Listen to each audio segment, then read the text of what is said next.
Hello again, it's video number 3 of my UAsk IAnswer series. I hope you enjoyed the first 2. They're on my YouTube channel, The Highway of Change, if you want to take a look and if you'd like to subscribe. This week's question was sent in by my good friend and associate Luca Collina, who is an international change and transformation consultant for Transforage. Luca's question was, to what degree does the influence of national culture either support or prevent successful change initiatives, and in which part of the process? That's actually quite a timely question, Luca, because I've just finalised my survey, the cultural dynamics that impact change and transformation in Asia, and recently published the results. So if you have no objection, I will focus my answer around that. Thank you. As ever, a bit of context for you. When I worked in the West for many years, I didn't really consider country culture, even working across various different countries in Europe on a number of occasions. Because for me, it was kind of not exactly the same, but similar, if you know what I mean. So it never entered my head to change the way I was, the way I spoke to people, the way I communicated, etc. Because it seemed the same. I mean, there's a saying here in Thailand that goes, same, but different. Which kind of sums that up for me. You may disagree with my European country culture, Luca, being an Italian and all that, but of course that's your prerogative. So, when I moved here to Asia, it was a bit of a rude awakening for me, because the cultures here across the different countries are very, very different. And I tried to get a number of roles, interim contract roles here in Asia in the first couple of years I moved over. And the problem was everyone was saying, have you worked here before? Do you understand the culture? And I said, no, sorry. So I didn't get much luck. So what did I do? Well, I decided to try and find out about the subject myself. So I instigated a survey called Change in Asia. And the results were very, very interesting for me in relation to what I just said before. From a cross-Asia perspective, there were 3 dynamics that came out on top. Obviously, the 3 dynamics for each country were slightly different, but the 3 dynamics that came out across the 14 countries I surveyed were, number 1 was hierarchy. Bosses in Asia found it harder to let go and empower staff. Number 2, change awareness. Understanding the need for change was less prevalent in Asia. That's changed slightly because it wasn't in the top 3 of my latest survey, but I'll explain a bit about that a bit later on. And responsibility. Staff in Asia found it difficult to express their opinions until the boss did, and then they all said, I agree. Following that, I did actually manage to get a couple of roles here in Asia, but I'm not sure whether that was as a result of my survey. But hey-ho, the good thing about that was I actually got more experience, more understanding of the country cultures I worked in. I obviously worked in Singapore, across the Philippines, across Korea. I've worked in Indonesia, and I've worked in Thailand. So different cultures in each country.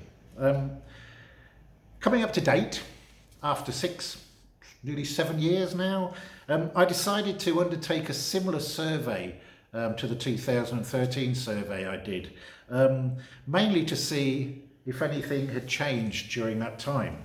But what I did was I removed and refined some of the dynamics based on the knowledge I'd gained since working here, and some additional research I'd done over the years on an ad hoc basis. The 3 top dynamics this time round were, number 1 was relationships. Interpersonal skills are essential in Asia. This was actually not measured in the first survey, so it's interesting that it came out as number 1, and probably it was a good thing that I did some additional research, otherwise I wouldn't have picked up on that. However, number 2 and number 3 of the top 3 were the same, hierarchy and responsibility. Same definitions. So that's the context. Back to the question. To what degree does the influence of national culture support or prevent successful change initiatives, and in which part of the process? Based on both surveys, for me, country culture has a big impact on change and transformation here in Asia. Let me try and amplify and give you an example of what I mean. So in support of successful change, let's discuss the issue of relationships, the number 1 dynamic in the 2020 survey. This is all about building trust with people, which we all know is essential for us change managers in the change management process, because without that trust, we will not be able to do our jobs, would we? A personal connection, it plays a very important part of the Asian business culture. Taking time to know and understand people involved in the change and the transformation process is critical. Asian culture obviously is known as very high context, which simply means that many things are left unsaid, and a lot of the communication, back to communication again, can be implicit. Answer to the question may not always be a yes or a no, which is why building relationships is quite difficult, but absolutely necessary. It's important to get to know and understand people that you're dealing with by trying to build common ground with them. So, build relationships. In terms of preventing successful change, sorry, I've got an itchy nose. Strange. No, it's not COVID. But sorry about that. Both these dynamics, hierarchy and responsibility, are to an extent ingrained cultural characteristics in Asia, and consequently will need time and amount of effort to change through, of course, as I said before, building relationships.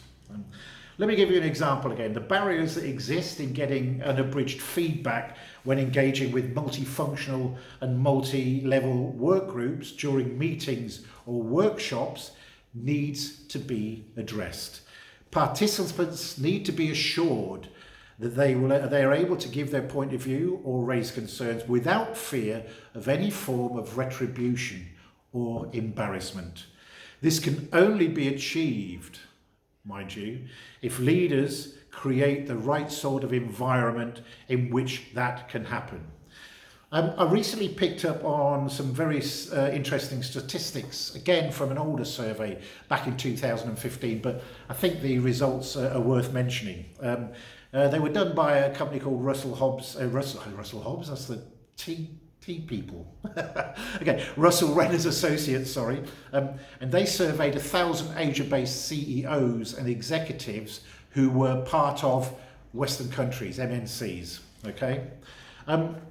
Yes, it was 5 years ago, as I said, but as I said, I think it's worth mentioning again.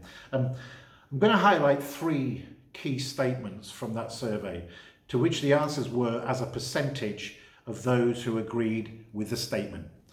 Statement 1, Western HQs understand the realities of doing business in Asia.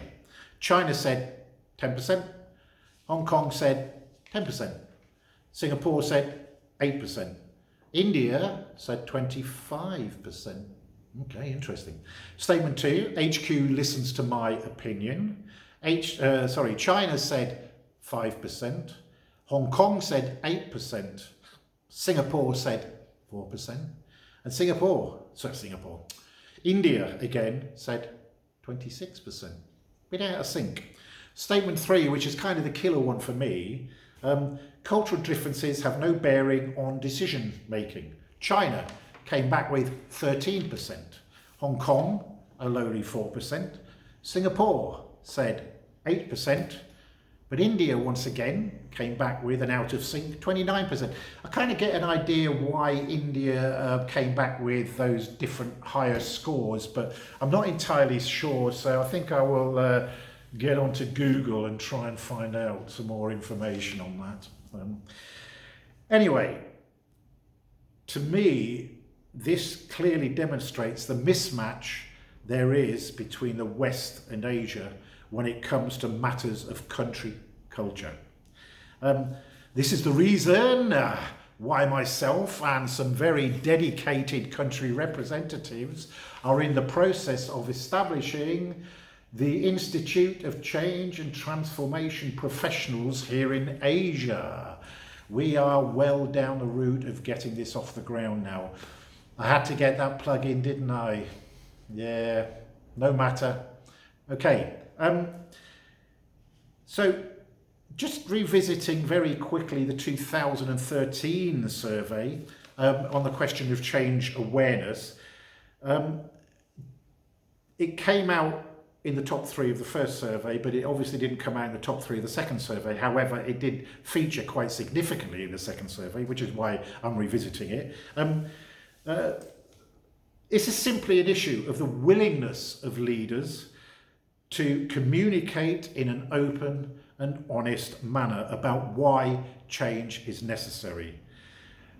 Unfortunately, this may not sit very well with them because of the way things they've done previously, but it's better for me, and would be for them, to get things out into the open and, to an extent, tell it the way it is, rather than leave things to the last minute and then wonder why the hell your project isn't actually delivering what it's supposed to deliver in the time frames it's supposed to be delivering it in. Creating awareness always reminds me of the opening line from a Rudyard Kipling poem called The Elephant's Child, which goes, "I keep 6 honest serving men. They taught me all I knew. Their names are what and why and when and how and where and who." Now for me, those 6 serving men are the key foundations of communicating and creating awareness. I nearly forgot, in answer to the second part of the question, in which part of the process, that's an easy one. Throughout the whole of the project life cycle. So relationships, hierarchy, responsibility and change awareness all have to be addressed from the beginning through to the end, even beyond the project go live date. Finally, yes, this is a long vid, I'm afraid, but hey, that's the way it goes sometimes.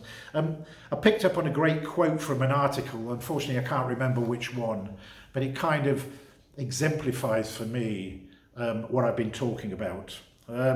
Asia has that diversity of culture and thousands of years of history to be able to create ideas and ways of doing business that are Asia-centric.